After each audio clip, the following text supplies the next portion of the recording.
Mastering Causative Passive Voice. Have and get unleashed. Hello and welcome back, language enthusiasts. Today we're diving deep into a rather interesting and dynamic aspect of the English language, the causative passive voice.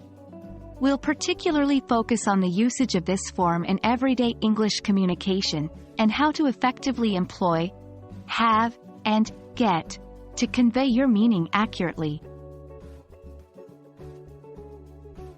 So what exactly is the causative passive voice?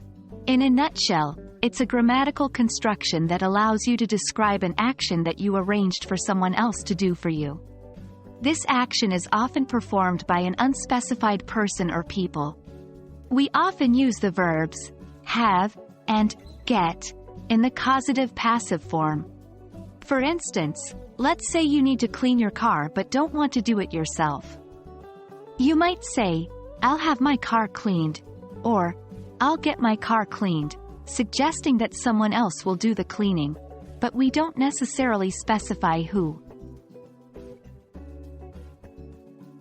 Let's delve deeper into how have works in the causative passive voice. Have is usually followed by an object and a past participle. The structure is subject plus have plus object plus past participle. For example, 1. I had my hair cut. 2. We had our house painted. It's important to note that the subject isn't doing the action themselves, but they are arranging for it to happen. Similarly, get also follows the structure. Subject plus get plus object plus past participle.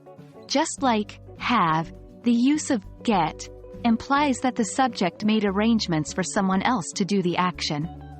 Examples include 1. I got my car repaired. 2. They got their lawn mowed.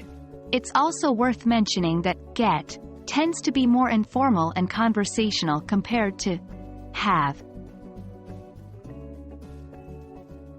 You might wonder why we need to use this causative passive form. Well, it's quite prevalent in both spoken and written English, and it provides a way to discuss actions that the subject has arranged without having to specify who did them. This form is especially useful when the doer of the action is unknown or irrelevant.